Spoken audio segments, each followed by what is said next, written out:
Online marketing is one of the best resources for a restoration contractor. I mean, you can kind of scale your budget up and down, and really it's a great pool of leads if you can properly handle it.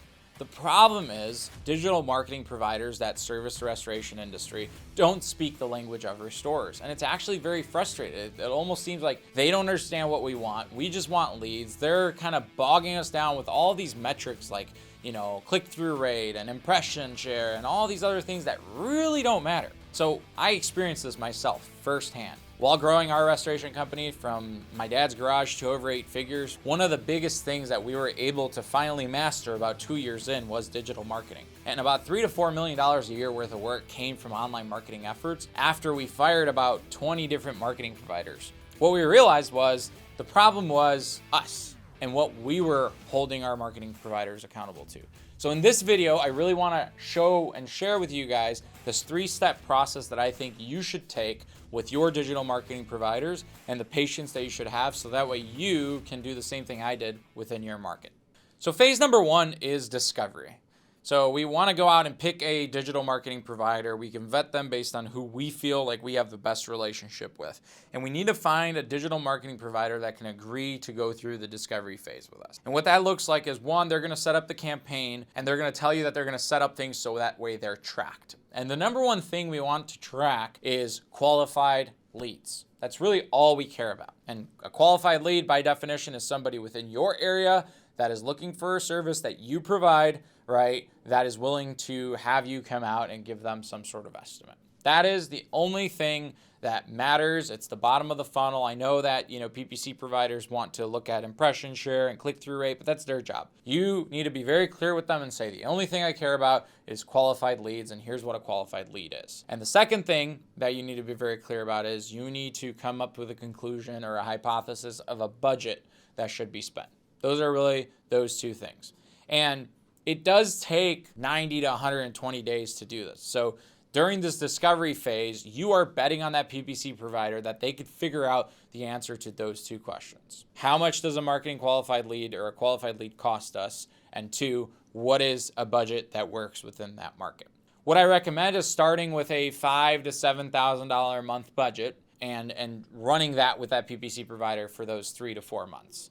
A PPC provider that you're going to hear me talk about throughout this video is actually a pay-per-click or a paid media agency. It's somebody that runs your Google and Bing and Yahoo ads in order to get you leads. The way to look at it is you're taking a bet on that PPC provider of 4 months times the $7,000. So you're taking a $28,000 bet. It could take you 4 jobs to pay that back, right? So you're risking 4 potential jobs. But the outcome could be that you've figured out all these things, and then you can start growing and scaling, and this PPC provider could be actually really great.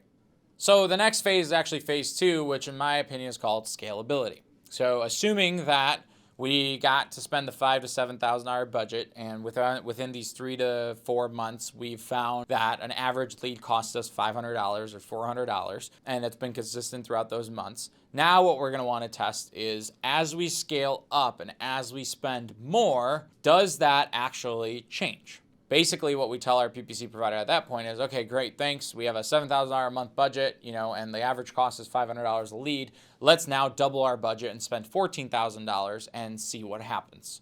And again, you're taking that $14,000 bet for about 2 to 3 months. The goal is you're going to see, as that budget grows, you're either going to see that number go up or go down or stay roughly the same. If it goes way up, like it's doubling or tripling, like we're talking about, it gets to an astronomical qualified lead cost, then chances are you should probably stay in your ideal budget. You're limited at a smaller budget due to the fact of your market. But chances are it's probably going to go up a little bit, 50 to 100 bucks, and that's actually a really, really good sign. During phase 2, you're testing if the budget goes up, whether your cost per lead goes up or down.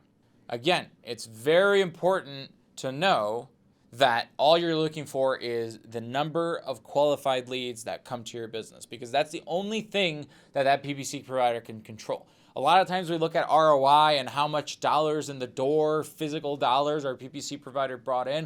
But that's actually wrong, because a lot of the things you can't control. You can't control, the PPC provider can't control whether your project manager closed the job or not, or whether your team responded in time or not. The one thing that you're looking and you're holding your PPC accountable to is, again, those qualified leads.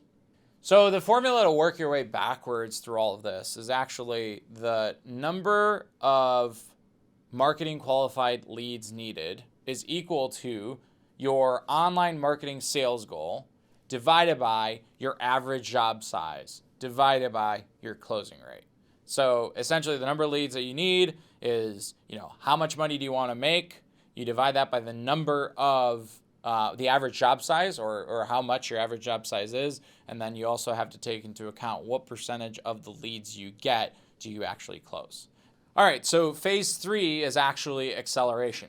Now that we know exactly how much our lead cost is going to cost us, and we know that that lead cost stayed roughly the same as we went up and down with budget, and we've also built confidence in our online marketing provider, we can really start pumping some cash into this online marketing strategy as it could look viable. So I hope that this video helped make, managing an online marketing team very simple. And following these 3 phases, you will be able to get a lot of output. And again, the number one mistake we get to do is we try to learn how to do their job and get down into the weeds when it all doesn't matter. All that matters is how much does it cost us for a lead that calls me for my services.